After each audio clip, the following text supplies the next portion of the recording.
യോ ഗൈസ്, അങ്ങനെ ഒരു 2 ആഴ്ചത്തെ ഇടവേളയ്ക്ക് ശേഷം again welcome back to my channel. 2 ആഴ്ച സത്യം പറഞ്ഞാൽ ഒരു മടി ഉണ്ടായിരുന്നേ. കുറച്ച് മടി പിടിപ്പും വേറെ കുറച്ച് പരിപാടി ഇൻവോൾവൊക്കെ അങ്ങനെ ഇങ്ങോട്ട് തിരിഞ്ഞു നോക്കാൻ ഒരു സമയമില്ലാതെ ഇരിക്കുകയായിരുന്നു. പിന്നെ സിനിമയൊന്നും കണ്ടില്ല സത്യം പറഞ്ഞു കഴിഞ്ഞാൽ.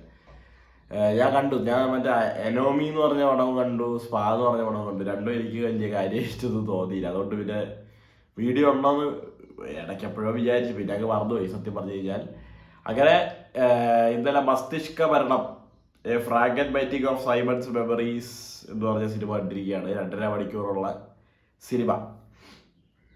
ഇത് സംവിധാനം ചെയ്തിരിക്കുന്ന കൃഷാന്ത് എന്ന് പറഞ്ഞൊരു പുള്ളിയാണ് എഴുതിയിരിക്കുന്നത്. മച്ചാന്റെ പുരുഷപ്രേതം എന്ന് പറഞ്ഞുള്ള കുറച്ച് പടങ്ങളൊക്കെ ഉണ്ട്. ഞാൻ ഒന്നും കണ്ടിട്ടില്ല കേട്ടോ. കുറച്ച് ലിസ്റ്റ് ഓഫ് പടങ്ങളുണ്ട്. എന്ന് വെച്ചാൽ പുള്ളി പക്ക മൊത്തത്തിൽ വേറിട്ട് ചിന്തിക്കുന്നതും 10 പേര് ഒരു വഴി കൂടി നടക്കുമ്പോൾ വേറൊരു വഴി കൂടി എന്തുകൊണ്ട് നടന്നുകൂടാ എന്ന് ചിന്തിക്കുന്നതായിട്ടുള്ള ഒരു മനുഷ്യനാണ്.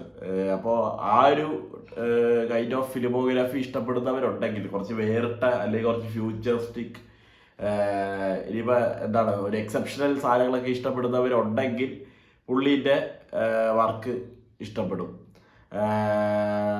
അഭിനയിച്ചിരിക്കുന്നവർ രജീഷ വിജയൻ, ദിവ്യ പ്രഭ, നിരഞ്ജൻ മണിയമ്പിള്ള രാജു, ജഗദീഷ്, വിഷ്ണു അഗസ്ത്യ, ശാന്തി ബാലേന്ദ്രൻ, പിന്നെ നന്ദു, സുരേഷ് കൃഷ്ണ, അങ്ങനെ കുറേ പേരുണ്ടേ. സത്യം പറഞ്ഞു കഴിഞ്ഞാൽ ആക്ടേഴ്സൊക്കെ അത്യാവശ്യം അടിപൊളിയായി. രജീഷ വിജയൻ കിട്ടില്ല. ഈ സിനിമ എന്ന് പറയുമ്പോൾ കുറച്ച് ഓവർ ദ ടോപ്പും കുറച്ച്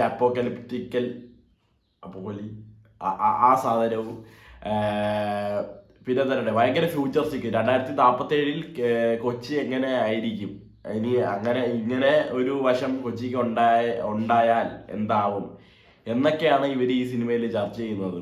അപ്പോൾ സംഭവം ഇവര് എൻഡ് ഓഫ് ദി ഡേ ഇവര് പറഞ്ഞു വരുന്നത്, എത്ര കൊല്ലങ്ങൾ കടന്നു പോയാലും മലയാളികളുടെയൊക്കെ ഉള്ളിലുള്ള ഒരു സാധനമുണ്ട്. മെയിൻ ഒരു പഴഞ്ചൻ ഒരു സംഭവമുണ്ട്.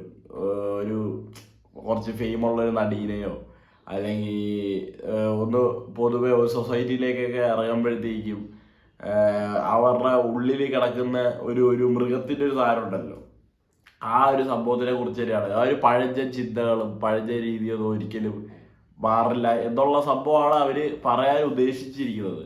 പക്ഷേ ഫസ്റ്റ് ഹാഫ് നൈസായിരുന്നു സത്യം പറഞ്ഞു കഴിഞ്ഞാൽ. ഫസ്റ്റ് ഹാഫ് നല്ല കോമഡിയാണ്. നന്ദു ചേട്ടനായാലും സുരേഷ് ചേട്ടനായാലും ജഗദീഷ് ചേട്ടനായാലും പിന്നെ ഈ നിരഞ്ജൻ എന്ന് പറഞ്ഞ മച്ചാനായാലും എല്ലാവരുടെയും കോമഡി ടൈമിങ്, ഹ്യൂമർ എല്ലാം അടിപൊളിയാണ്. അതൊക്കെ ആ ഒരു രീതിയിൽ കാണുന്നവർക്ക് ഇഷ്ടപ്പെടും. ആ ഒരു സംഭവം കണക്റ്റ് ആവുന്നവർക്ക് ഇഷ്ടപ്പെടും. പിന്നെ ദിവ്യപ്രഭേൻ്റെ കുറച്ച് സാധനങ്ങൾ അടിപൊളിയായിരുന്നു. സെക്കൻഡ് ഹാഫിൽ ഒരു കോഡ് സീൻ ഉണ്ട്, അത് നൈസാണ്. മൊത്തത്തിൽ സ്ക്രീൻ പ്ലേ വൈസ് നോക്കുമ്പോൾ അവിടെ എവിടെയൊക്കെ ആയിട്ട് നമുക്ക് എൻജോയ് ചെയ്യാനുള്ള മൊമെന്റ്സ് ഉണ്ടെങ്കിൽ പോലും ക്ലൈമാക്സ് ഒക്കെ അടുത്തപ്പോഴത്തേക്കും പിന്നെ വേറെ സംഭവം, ഒരു ലൂപ്പിന്റെ ഒരു സാധനം കാണിക്കണം. എന്ന് വെച്ചാൽ പലവരുടെയും പെർസ്പെക്റ്റീവിൽ നിന്നുള്ള ഒരു സാധനമുണ്ട്. ഏഷ്യാവിയായിട്ട് പല ആൾക്കാർ തമ്മിലുള്ള പെർസ്പെക്റ്റീവ്, അത് ഭയങ്കര ഓവറായി പോയണേ. നമുക്ക് എന്താ പറയുക, ഇപ്പോൾ പല സീക്വൻസസ് ഓഫ് കട്ട്സ് വെച്ചിട്ട് തീർക്കേണ്ട സാധനം കുറെ ആൾക്കാർ വെച്ച് ഓരോ സീൻ പോലെ ഇങ്ങനെ പല തവണയായിട്ട് ഇങ്ങനെ റിപ്പീറ്റ് ചെയ്തുകൊണ്ടിരിക്കുകയാണ്. അതാണ് എനിക്ക് അവിടെ ഒരു ബോറടി എലമെന്റ് വന്നത്. സത്യം പറഞ്ഞാൽ മതിയായി, തീരാറായപ്പോഴത്തേക്കും ഒന്ന് തീർക്കണമെന്നായിപ്പോയി. പക്ഷേ ഇതിൻ്റെ മേക്കിംഗ് ക്വാളിറ്റി, ഈ സിനിമയിൻ്റെ പ്രൊഡക്ഷൻ ക്വാളിറ്റി, അതിനെ കുറിച്ചൊന്നും പറയാൻ ഞാൻ ഒറ്റ ആളല്ല. സിനിമാറ്റോഗ്രാഫി, മ്യൂസിക്, എഡിറ്റിംഗ് ഒക്കെ VFX ചെയ്തിരിക്കുന്നതായാലും കോസ്റ്റ്യൂംസ് ആയാലും ആർട്ടായാലും എല്ലാം കൊണ്ടും അടിപൊളിയായിട്ട് തന്നെ അവർ അത് ചെയ്തു വെച്ചിട്ടുണ്ടെന്ന് പറയണോടെ. ഇതിപ്പോൾ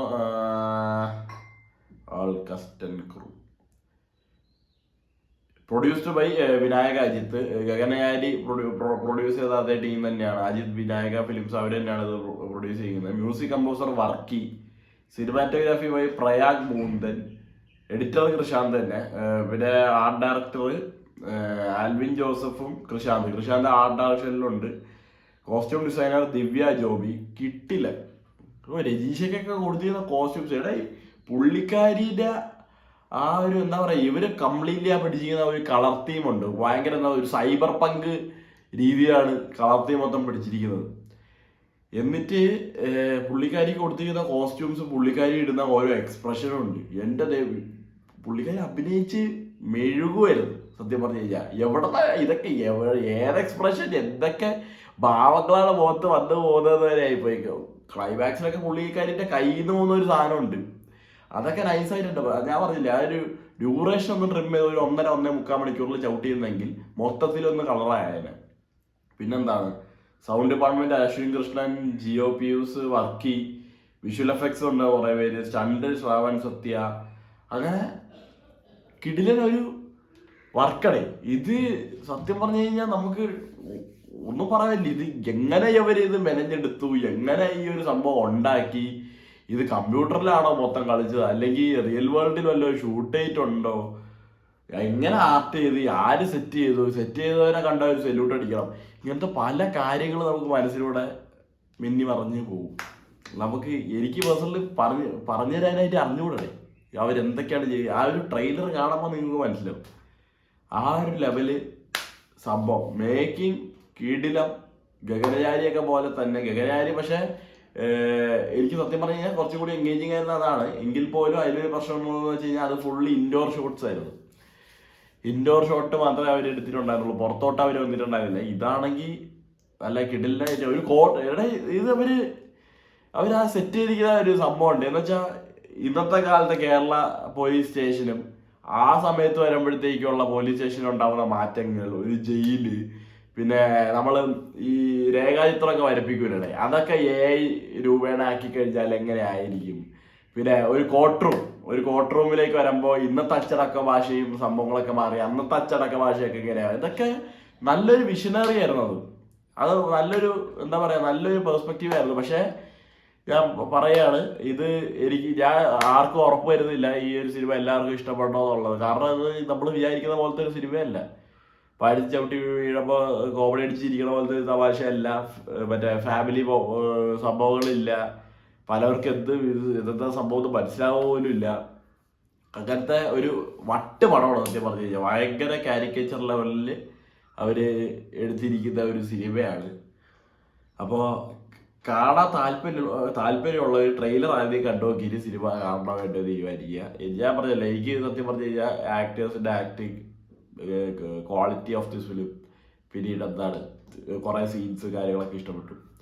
കൂടെ എനിക്കൊരു നെഗറ്റീവായിട്ട് തോന്നിയതിൻ്റെ ഒരു ഡ്യൂറേഷനാണ്. ഒരു അരമണിക്കൂറൊക്കെ പടം ചവിട്ടിയിരുന്നെങ്കിൽ കുഴപ്പമില്ലാതെ ഇരിക്കുമായിരുന്നു. അവസാനമൊക്കെ ആയപ്പോൾ ബോറടിച്ച്. അതാണ് എനിക്ക് മൊത്തത്തിൽ തോന്നിയത്. പക്ഷേ കണ്ടിരിക്കാനുള്ള ഒരു സിനിമ, തിയേറ്റർ എക്സ്പീരിയൻസിനൊക്കെ ഉണ്ട്. നല്ല അടിപൊളി സൗണ്ടും കിടിലം വിഷ്വൽസും, അങ്ങനത്തെ ഒരു സിനിമയാണ്. എന്തായാലും കണ്ടു നോക്കിയിട്ട് പറയുക. അപ്പോൾ നാളെയാണ് നമ്മുടെ ആട് 3ൻ്റെ ട്രെയിലർ വരുന്നത്. അതെന്തായാലും ആട് 3 ആട് ഏത് രൂപയുടെ പടം ഇരിക്കുമെന്ന് എനിക്കറിയില്ല. ചിലപ്പോൾ അങ്ങോട്ട് പോവാം, ചിലപ്പോൾ ഇങ്ങോട്ട് പോവാം. പക്ഷേ ഞാൻ ഭയങ്കര എക്സൈറ്റഡ് ആണ് ആ സിനിമ കാണാനായിട്ട്. ആ ഷാജി പാപ്പ, ആ ജയേട്ടൻ്റെ ഒരു പടം കണ്ടിട്ട് എത്ര കാലമാണ്. അവസാനം കണ്ട ജോൺ ലൂതറാണ് തോന്നുന്നത്. അതിനുശേഷം പിന്നെ സിനിമ കണ്ടിട്ടില്ലേ. അപ്പോൾ 3-4 വർഷത്തിന് ശേഷം പുള്ളീൻ്റെ ഒരു സിനിമ കാണുന്ന ഒരു എക്സൈറ്റ്മെന്റ് ഉണ്ട്. പിന്നെ ആട് ഫ്രാഞ്ചൈസ് പറഞ്ഞാൽ ഞാൻ റീവാച്ച് ചെയ്ത് കൈ കിടക്കില്ല. ആട്